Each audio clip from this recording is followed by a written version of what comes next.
Thousand Year Blood War, in other words the final arc of Bleach, is finally being adapted.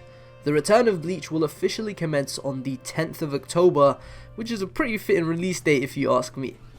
The original run of the Bleach anime ended with its 366th episode titled Changing History, Unchanging Heart, which was released in March of 2012 and concluded the Lost Agent arc, aka the Fullbring arc. That episode adapted chapters 476 to 479, which is right where the arc ended in the manga too. Chapter 480 is the first chapter of the Thousand Year Blood War, which is where the imminent anime adaptation will obviously begin. In this video, we're going to be talking about everything I personally think you guys need to know in preparation for this historic release date just days away. Since it's been over 10 years since Bleach's original run stopped, I think it's necessary to go over some key details about the story that you may have forgotten as an anime-only consumer. If you've read the manga, you can still benefit from the various reminders in this video, as well as the section dedicated to talking about everything we know so far regarding the production. So without further ado, grab a snack, get comfortable. This is everything you need to know about the Thousand Year Blood War Bleach anime.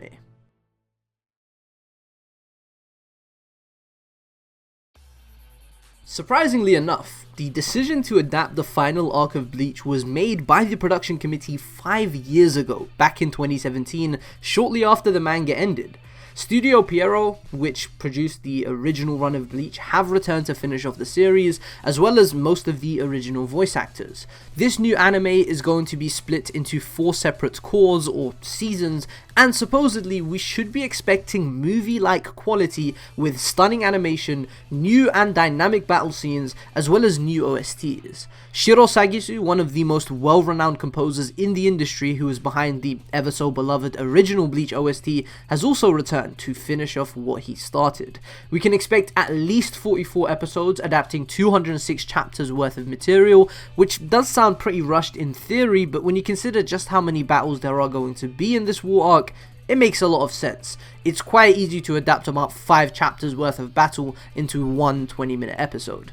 On top of this, it is confirmed by Kubo himself in an interview that he is supervising the entire production process. He's going to be expanding on things that the manga may not have gone into too deeply, as well as adding fresh new material that will be considered canon to the story. A lot of people don't know this, but Kubo was suffering from a lot of work-related injuries whilst drawing the final stretch of the manga. He was even hospitalized at some points for the pain he was feeling as a result of overworking himself. In a 2018 interview, he revealed that he was working with a torn shoulder tendon. This obviously had a dramatic impact on the story itself, and explains why certain things towards the end do feel slightly lacking in terms of exploration and how much time was spent on them. There is definitely more Kubo could have done with certain ideas, and it seems like he himself acknowledges this and hopes to rectify that in the anime production. So this Bleach return isn't gonna just be amazing for anime only fans, but for the manga fans too, with various fresh new bits of content that didn't happen in the manga already showing up in the previews and teasers for episode 1. I have left an Anime News Network link in the description for those who are interested in the staff behind this anime production, but it's safe to say there is a very stacked team behind this production. Just based off of the trailers, the art looks fantastic, the character designs couldn't be better or more accurate, the color design is beautifully vibrant, we have Shiro Sagisu working on the music, which is enough to tell you how good it's gonna sound, and I couldn't be more excited to watch this anime, specifically for its production value. There's also been slight changes in character design from the original run. For example, Matsumoto was ginger in the first 366 episodes of Bleach, which isn't her actual hair color in the manga. She's actually blonde, and that's gonna be rectified in the Thousand Year Blood War anime release, so if anybody out there loves gingers, I'm sorry man, it's just the way it is. I will be live reacting to and discussing each episode of the Bleach anime over at my Twitch. I'll leave a link in the description, so make sure you follow that if it's something you're interested in. So what is actually going on currently in the world of Bleach? The last arc of the Bleach anime adaptation is the Lost Agent or Fullbring arc. That arc served as a deep dive into Ichigo's mental state following the events of Fate Karakura Town. There had been a 17-month time skip since the fall of Aizen, who is now imprisoned in Muken, the lowest level of the Soul Society's underground prison, aka Nothingness. Aizen is essentially immortal now that he is fused with the Hyogyoku, which is why he has been imprisoned and not actually executed. Something you may have forgotten about Aizen is his ultimate ambition, the thing he wanted most, the reason he pulled that elaborate scheme, and that is his desire to overthrow Reo, or the Soul King. We know this from his brief exchange with Urahara right when he is defeated. Other than that, we know next to nothing about the Soul King. With the Fullbring arc, Ichigo is essentially back to living a normal life.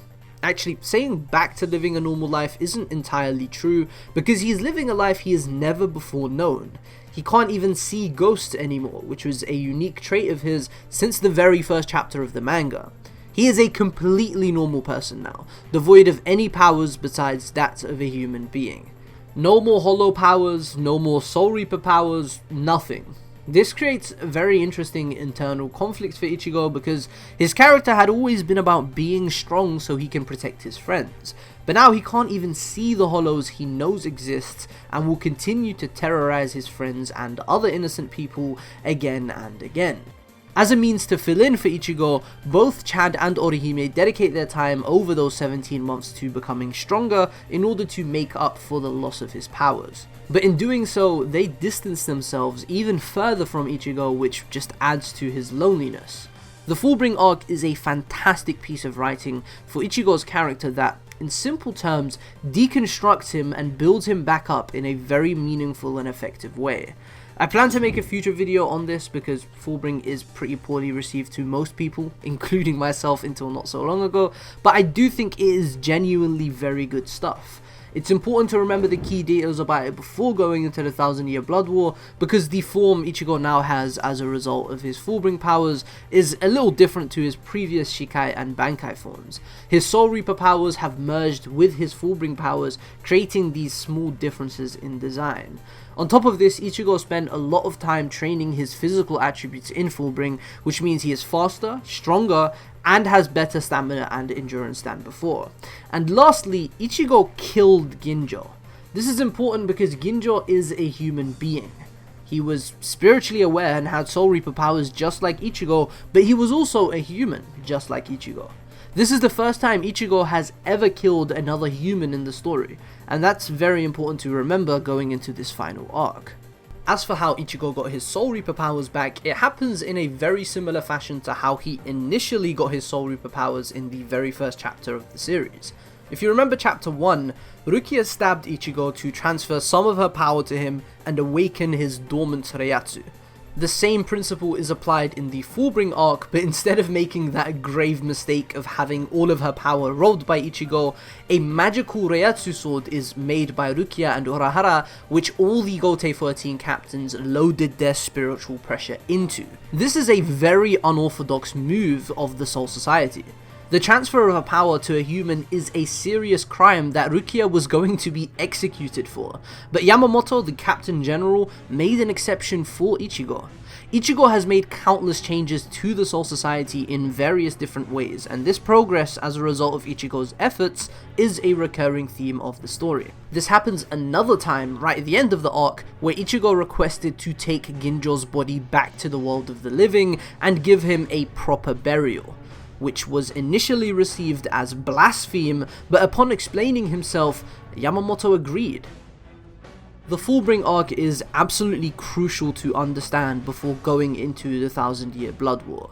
Like I said earlier, I do think I'm gonna make a separate video talking about the Fullbring arc at length, but the main thing you need to know about Ichigo's character arc in Fullbring is essentially that Ichigo has gained self-worth independent of his powers and physical abilities. For the entire series, he had associated strength and the capability of protecting his friends with his worth as a person, and in Fullbring, he comes to appreciate other aspects of himself. Urahara, Shinji, Rose, and Kensei have all been pardoned for their crimes following the fall of Aizen. It's of course revealed that all of these crimes were orchestrated by Aizen himself, and that they were wrongfully accused of things they hadn't actually done, which also adds to the changes in the Soul Society. Aizen was able to frame all of these people by exploiting the rules and customs of Soul Society, and so in an effort to make sure these things never happen again, the Soul Society is changing, progressing, and adapting. Shinji, Rose, and Kensei resumed their positions as captains of the Gotei 13. Rose used to be captain of Squad 3, and so he resumes that position, replacing Gin. The same goes for Kensei in Squad 9, replacing Tosen, and Shinji in Squad 5, replacing Aizen. Rukia is now the lieutenant of Squad 13 under Captain Ukitake, which is Kaien Shiba's previous position. His legacy, and specifically his impact on Rukia, is absolutely integral to her character, so this position is very fitting for a number of reasons. These are all things we know for certain going into the 1000-year Blood War, but what about the things we are currently unsure of?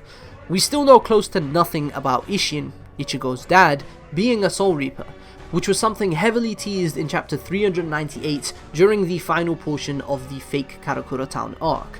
We know that Grimjo and Haribel aren't confirmed to be dead, but we still have no clue as to their whereabouts. We don't know what happened to the other Vizards outside of Shinji, Rose, and Kensei, but it is fair to assume that they had also been pardoned for their crimes. We have no clue what's going on with Ichigo's inner hollow powers. Whether they have returned to him alongside his Soul Reaper powers or not is still up in the air. The last time we saw Ichigo's inner hollow is when it fused with Zangetsu in the training for the final Getsuga Tensho. What is going on with Ichigo's hollow powers? In volume 23 of Bleach, there is a bonus chapter that was adapted into a short scene in a filler arc. There's actually quite a few bonus chapters like this one that were either adapted into filler or just not adapted at all, and it's a huge shame because they can be super important, specifically this one I'm about to talk about. I'll leave a link in the description for you to read this because it's very important to the themes presented in the 1000-year Blood War and can have a massive impact on how you view things in the final stretch of the anime. Chapter 205.5 is what I'm talking about, and the adaptation is in episode 109 at around the 16-minute mark, and it is canon material, despite it taking place in a filler arc. Make sure you go check this out, preferably in the manga, since it has more concise translations, because this scene is super important. There's also a one-shot chapter about Ulquiorra that is super important to the overarching themes of Bleach as a story that I also highly suggest everybody checks out. It was never adapted and isn't even in the manga itself, so many people don't even know this exists. I'll leave a link in the description to that as well, don't worry, it doesn't spoil anything for the 1000-year Blood War, but it's a fantastic read and really puts Ulquiorra's character into perspective, as well as just Kubo's writing as a whole.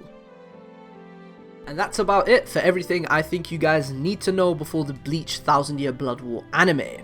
If there's anything you think I've missed, please let us know in the comment section, obviously without spoiling. As someone who has recently reread the manga and come to love it way more than I once did, I'm extremely excited to see my favourite moments adapted. I hope to cover Bleach on this channel as well as a long list of other series I know and love, so make sure you subscribe if you're interested in that as well. Thank you for watching and leave a like if you enjoyed.